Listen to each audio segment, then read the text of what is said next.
Derin uzay. Uzayın tanımında dünyanın ötesindeki gök cisimlerinin bulunduğu, sonsuz olduğu düşünülen boşluk diye geçiyor. Bu tanım bile düşününce çok ürpertici değil mi? Uzayın sonsuz olmadığını düşünelim.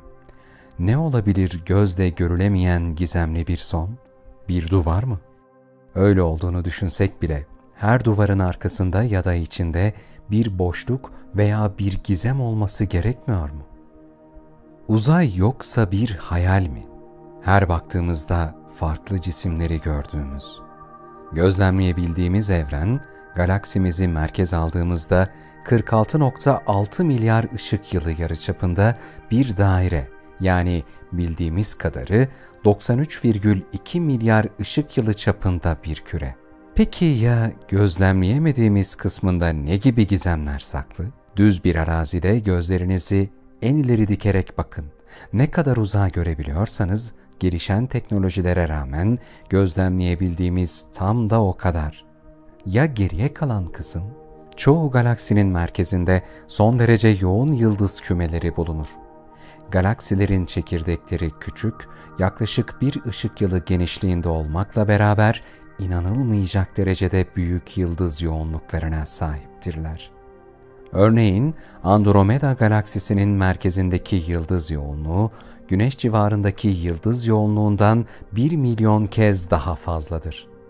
Astronomlar galaksinin merkezine, yine galaksimizin merkezine yakın bir gezegenden gözleselerdi, gökyüzünün yıldızlarla dopdolu olacağını ve diğer galaksileri de neredeyse gözlenemiyor olacağını göreceklerdi.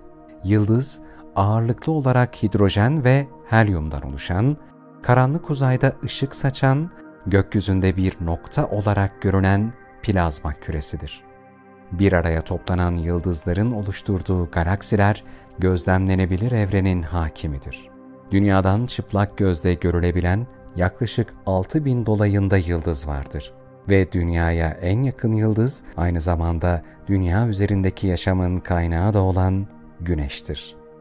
Peki evrenin büyüklükleriyle insanı şaşkına çeviren yıldızları hangileridir? Yarıçapına göre bilinen en büyük yıldızları, evrenin dev ışık kürelerini sizlere anlatmaya çalışacağız. Burada kullanılan ölçü birimi Güneş yarıçapıdır. Bu da yaklaşık olarak 695.500 kilometredir. Sizleri Stephenson 218, diğer adı ST218'de tanıştıralım. Stephenson 2 DFK1 ve RSGC2, 18 olarak da bilinen kırmızı süperdev yıldız. Kalkan takım yıldızında Dünya'dan yaklaşık 20.000 ışık yılı uzaklıkta bulunan dev bir yıldız. Bu uzaklığı hesaba dökseniz milyarlarca kilometre eder. Benzer özellikteki bir grup yıldızdan biri olduğu varsayılan Stephenson 2, açık kümesinin yakınlarında yer almaktadır. Stephenson 218 o kadar büyük ki, saniyede 300.000 kilometre yol alan ışık etrafını 8,7 saatte dönüyor. Düşünebiliyor musunuz? Örnek verecek olursak, bildiğimiz kadarıyla dünyadaki en hızlı uçak Lockheed SR-71, Stephenson 218'in etrafını 500 yılda tamamlardı. Güneş'in 2140 katı tahmini yarıçapıyla bilinen en büyük yıldızlar arasında olan ve en parlak kırmızı süperdevlerden biridir. Boyutları Güneş'ten yaklaşık 10 milyar kez daha büyük bir hacme karşılık gelir. Eğer Güneş'in yerinde olsaydı, yıldızın yüzeyi muhtemelen Satürn'ün dış halkalarına kadar ulaşırdı. Bu da demek oluyor ki Dünya'yı yutar ya da aşırı ısıdan paramparça ederdi.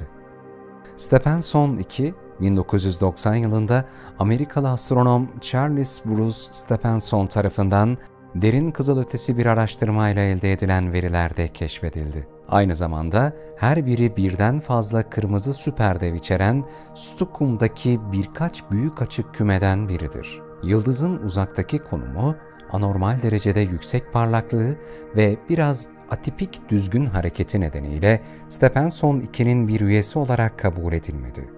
Ancak Stephenson 218'in muhtemelen aşırı kütle kaybı epizodu nedeniyle önemli bir kızılötesi fazlalığına sahip olduğunu belirtildi.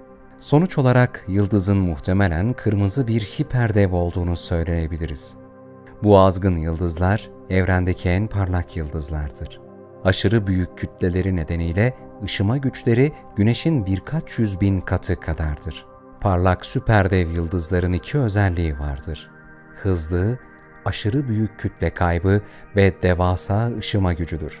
ST218, bir süperdev yıldız için olağan dışı olan Tayf tipi M6'ya sahip, oldukça parlak ve aşırı kırmızı bir hiperdevin özelliklerini gösterir. Bu, onu son derece büyük ve parlak düşük sıcaklıklı yıldızlar için karakterize edilen bir bölge olan Hertzsprung-Russell diyagramına yerleştirir. Spektral enerji dağılımını sıcaklığının yaklaşık 3200 Kelvin etkin sıcaklıkta olduğunu gösterir. Bunun sonucu olarak da 440 bin gibi muhteşem bir parlaklık ışıl ışıl derin uzayın karanlık vadilerini aydınlatmasına sebep olur. Tabii bu yıldızın da emin olun yakıp kavurduğu onlarca gezegen vardır. Belki bunun sonucu olarak külden gezegenler bile olmuş olabilir. Mümkün olan en büyük ve en parlak kırmızı üst devlerin teorik modellerinden önemli ölçüde daha büyük ve daha parlak bir yıldızdır. 2013'te Stephenson 2'deki kırmızı süperdevleri anlatan bir makale, Stephenson 2.18'in Mother emülasyonlarına sahip olduğunu belirterek kümedeki en yüksek kütle kaybına sahip olduğunu belirtmiştir. Şimdi büyüklüklerine göre yine dev bir yıldız olan Uy-Scuti ile devam edelim. Uy-Scuti, Kalkan takım yıldızı bölgesinde bulunan parlak kırmızı üstdev ve zonklayan değişen yıldızdır. Yarıçapına göre bilinen en büyük ve kendi türünün en parlak yıldızlarından birisidir. Yarıçapıyla Güneş'ten yaklaşık 5 milyar kat fazla hacme sahiptir. Dünyadan yaklaşık olarak 9500 ışık yılı uzaklıkta yer alır. Üstün devler veya hiperdevler olağanüstü büyüklüğe sahip çok nadir görülen yıldızlardır. İzgeleri geniş bir atmosfer varlığını belirtmektedir. Üstün devler en az üst devler kadar büyük olup kütleleri 10 güneş kütlesine ulaşabilmektedir. En parlak yıldızlar olmanın yanı sıra milyonlarca güneş aydınlatması gücüne sahip olabilirler. Ancak yaşam süreleri 1 ila 3 milyon yıl olarak son derece kısadır. Bu sürenin sonunda genelde süpernova veya hipernovaya dönüşürler. Uy-Scuti'nin yarıçapı Güneş'in yarıçapının yaklaşık 1708 katı. Yaklaşık diyoruz çünkü bu ölçümlerde artı eksi hata payları olabiliyor. Evet, yaklaşık 5 milyar tane Güneş'i bir araya getirsek bir tane Uy-Scuti elde edebiliriz. Ne kadar korkunç bir rakam değil mi? Tabii bu daha keşfedebildiklerimiz. Peki ya keşfedemediklerimiz? Bakalım bundan daha büyük nice yıldızlar keşfedebilecek miyiz zamanla? Belki birçoğunu keşfedemeden dünya yok olmuş olacak. Orasını bilemeyiz. Fakat algılayabildiğimiz bir şey var. O da bu evrenin algımızın çok ötesinde bir büyüklüğü olduğu. Düşünebiliyor musunuz? Uy-Scuti'nin içine 1 milyon dünya sığabiliyor. Güneşimizden 5 milyar tanesini yan yana getirsek ancak bir Uy-Scuti yıldızı büyüklüğüne ulaşabiliyoruz. Anladığımız kadarıyla Güneşimiz bu yıldızın yanında bakteri tanesi gibi kalıyor diyebiliriz. Yaşadığımız Güneş sistemine denk bir yıldızda diyebiliriz. Dünyada ancak belli noktalardan bazı teleskoplarla görülebiliyor. Şimdi diğer bir yıldız WOH-G64 ile devam edelim. WOH-G64, Dorado yani kılıç balığı takım yıldızında yer alır. Şunu da belirtelim, bu takım yıldızı Güney Yarımküre'den görülebilir. Bu kırmızı hiperdev, Güneş'in çapının yaklaşık 1540 katı. Dünyadan 170 bin ışık yılı uzaklıkta yer almasıyla bize yakın bir galaksi olan Büyük Magellan bulutunda yani Samanyolu'nun dışında yer alır. Son zamanlarını yaşayan bu süperdev, çevresine gaz ve toz artıkları saçarak yakıtını bitirecektir. Westerland, Hollander ve Hayden 1970'lerde WOH-G64'ü keşfetmişlerdir. Gökbilimcilerin baş harfleri yıldız adını vermiştir. Bu yıldız aynı zamanda kırmızımsı bir renk tonu yaymaktadır. G64, kuvvetli yıldız rüzgarı tarafından yayılan, Güneş'in dışarı atılan kütlesinin 3 ila 9 katını içeren, çapı yaklaşık 1 ışık yılı olan kalın bir toz duvarıyla çevrilidir. Güneş sisteminin merkezine yerleştirilirse, yıldızın fotosferi Jüpiter'in yörüngesini yutacak güçtedir. Bu da ne kadar devasa bir yıldız olduğunun işaretlerinden biridir. Güneşimizin yerine dünyamızın böyle devasa bir yıldızın etrafında döndüğünü düşünebiliyor musunuz? Çok korkunç, öyle değil mi? Bu sıcaklık ve büyüklüğe bakıldığında zaten ne dünyamız kalırdı ne de yaşam. G64'ün önemli bir yani amonyum hidroksit ve hidrojen kaynağı olduğu keşfedildi. Sıcak gazlar ve azot bakımından da oldukça zengindir. Diğer yıldızlara göre çok daha pozitif bir radyal hıza sahiptir. Yıldız atmosferi, yüksek derecede uyarılmış karbon monoksit nedeniyle bir çizgi emülasyonuna eşlik eden orta kızılötesi dalga boylarında güçlü bir silikat tabakasına sahiptir. Yıldız, yaklaşık 800 günlük bir birincil periyotla görsel dalga boylarında bir büyüklük kadar parlaklıkta düzenli olarak değişir. Bazı spektral bantlarda parlaklık değişkenliği diğer araştırmacılar tarafından doğrulanmıştır. Ancak gerçek değişken tipinin ne olduğu belirsizdir. Yıldızın sıcaklığı ve parlaklığının birleşimi onu Hertzsprung-Russell diyagramının sağ üst köşesine yerleştirir. Yıldızın gelişmiş durumu, düşük yoğunluk, yüksek radyasyon basıncı ve termonükleer füzyonun nispeten opak ürünleri nedeniyle artık atmosferini tutamayacağı anlamına gelir. Ortalama kütle kaybı oranı en yüksekler arasında ve kırmızı bir süperdev için bile alışılmadık derecede yüksektir. Şimdi diğer bir hiperdev yıldız RWJP ile devam edelim. RWJP, Sharpless 132 HII bölgesinin kenarında ve küçük açık küme Berkeley 94'ün yakınında Cepus takım yıldızında yer alan hiperdev bir değişken yıldızdır. Bilinen en büyük yıldızlardan biri olan RWJP'nin yarıçapı Güneş'inkinin 1000 katından fazladır. Dolayısıyla Jüpiter'in yörüngesinden daha büyüktür. RWJP aynı zamanda SRD tipi yarı düzenli değişen bir yıldızdır. Yani yavaş değişen bir sarı dev veya üst devdir. Görsel büyüklük aralığı 6 ila 7,3 arasındadır. Değişken yıldızların genel kataloğu yaklaşık 346 günlük bir süre verir. Ancak diğer çalışmalar farklı dönemler önerir ve kesinlikle güçlü bir periyodiklik yoktur. Spektral G8 kadar erken ve M2 kadar geç sınıflandırılmıştır. Ancak gerçek bir varyasyon olup olmadığı açık değildir. M sınıfı yıldızların karakteristik moleküler bantları kızılötesi tayfta görülür. Ancak her zaman optik tayfta görülmez. Sıcaklık, spektrumdaki çelişkili uyarma güçleriyle eşit derecede belirsizdir. Yıldızın sıcaklığının 3,749 Kelvin civarında olduğu sanılmaktadır. Ama son yapılan araştırmalarda 5018 Kelvin sıcaklık değerine sahip olduğunu göstermektedir. Kırmızı süperdevler ve sarı hiperdevler arasındaki ara sıcaklık ve önemli ölçüde değişkenlik göstermesi, onun çeşitli şekillerde kırmızı bir hiperdev veya sarı hiperdev olarak değerlendirilmesine yol açmıştır. Şimdi obez yıldız Westerland 126 ile devam edelim.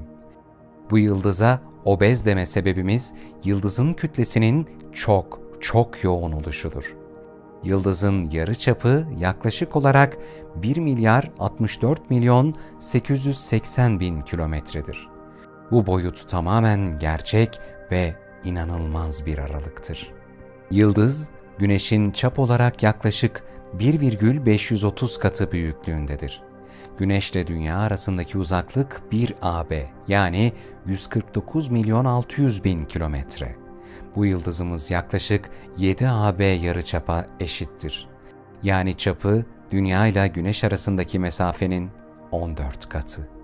Dolayısıyla çap olarak keşfedilen en büyük 5. yıldızdır. Çok büyük yarıçapa sahip olmasına rağmen yüzey sıcaklığı sadece 3000 Kelvin derecedir. HR diyagramını baz alırsak, bu büyüklükte ve bu sıcaklıkta olması ana koldan ayrılıp bir kırmızı deve dönüşüp ölümüne gitgide yaklaştığını gösteriyor. Yıldız, Westerland 1.26 daha farklı dev yıldızlar keşfedilene kadar en büyük 5. yıldız olma özelliğiyle şimdilik bizi etkilemeye ve şaşırtmaya devam edecektir. Westerland 1.26, parlak, soğuk bir süperdev olarak sınıflandırılır. Hertzsprung-Russell diyagramının sağ üst köşesini kaplar. Soğuk sıcaklık, enerjisinin önemli bir bölümünü kızılötesi spektrumda yaydığı anlamına gelir. Aynı zamanda atmosferik malzemede büyük bir kütle kaybı olduğunu gösterir. Bu da onun daha da sıcak bir süperdev haline gelebileceğini düşündürür. Spektral tipi, onu yüksek parlaklığa sahip kırmızı bir yıldız olarak tanımlar. Westerland 1.26'nın bolometrik parlaklığı, M2 ve M5 arasındaki Taif tipine bağlı olarak K-band kızılötesi parlaklığından Güneş'in 320.000 ila 380.000 kat daha yüksek olduğu hesaplanmıştır. Bu parlaklıklar M5 ve M2 spektral türleri için sırasıyla 3450 ve 3660K etkin sıcaklıklara dayalı olarak Güneş'in yarıçapının 1530 ile 1580 katı arasında bir yarıçap anlamına geldiğini göstermektedir. Bu parametreler Westerland 1.26'yı en parlak kırmızı üstdevlerden biri yapar ve bir başka dikkate değer kırmızı üstdev yıldız olan VY Canis Majoris için tahmin edilenlere benzer. VY Canis Majoris demişken şimdi onunla devam edelim. VY Canis Majoris ya da bilinen adıyla VY CMA, Büyük Köpek takım yıldızının içinde bulunan ve evrendeki bilinen en büyük yıldızlardan birisi olmasıyla beraber bir kızıl üstün dev yıldızdır. Yarıçapı yaklaşık 1420 güneş yarıçapı genişliğindedir. Ayrıca aydınlatma gücü en yüksek yıldızlardan biri olan VYCMA, Dünya'dan yaklaşık 3840 ışık yılı uzaktadır. Çift veya çoklu yıldız sistemlerinde bulunan çoğu yıldızın aksine VYCMA tekil bir yıldızdır ve herhangi bir yıldızsal yoldaşı bulunmamaktadır. Bu yıldız yarı düzenli değişen olarak kategorilendirilmiştir ve 2000 günlük bir yörünge süresi vardır. VY Canis Majoris'in bilinen ilk kaydı Fransız astronom Jérôme Lalende'nin 7 Mart 1801 tarihli yıldız kataloğundadır. Bu katalog, VYCMA'nın kadrini 7 derece olarak vermektedir. 19. yüzyılda sürdürülen çalışmalar 1850'den bu yana yıldızın kadrinin giderek azaldığını ortaya çıkarmıştır. VYCMA 1847'den beri bir kızıl yıldız olarak bilinmektedir. VY Canis Majoris yaklaşık 3500K olan etkili ısısıyla aydınlatma gücü yüksek bir M yıldızıdır. Bu durum onu Hertzsprung-Russell diyagramında sağ üst köşeye yerleştirir. Minnesota Üniversitesi Profesörü Robert H. Percy, VYCMA'nın yarıçapının 1800-2100 güneş yarıçapı genişliğinde olduğunu ileri sürmüştür. Boyutunun daha iyi anlaşılabilmesi için eğer VY Canis Majoris'i Güneş'in yerine koyarsak, VYCMA yaklaşık Satürn'ün yörüngesine kadar bir alan kaplar. Yarıçapı için üst limit olan 2100 güneş yarıçapını kabul edersek, ışığın yıldızın yüzeyinde tam bir tur atması için 8 saat gerekir. Bu süre Güneş'te 14,5 saniyedir. VYCMA'nın çapı yaklaşık 3 milyar 63 milyon 500 bin kilometredir. VYCMA, Güneş'in yerine konulunca Jüpiter'in yörüngesine ulaşan boyutuyla VV-CEPI-A'dan %15 daha büyüktür. Eğer Dünya'dan VYCMA'ya 2000 kilometre hız yapan bir uzay mekiğiyle gitmek istesek, bu yaklaşık 10.000 trilyon yıl sürerdi. Görüyoruz ve anlıyoruz ki derin uzay o kadar fazla gizeme ve hayretlere düşürücü varlıklara sahip ki araştırdıkça bizleri şaşırtmaya devam ediyor. Paso Video ekibi olarak derin uzayın ışıltılı ve devasa varlıkları, hiperdev yıldızları hep beraber araştırmaya çalıştık. Bir sonraki bölümde görüşünceye kadar Şimdilik hoşça kalın.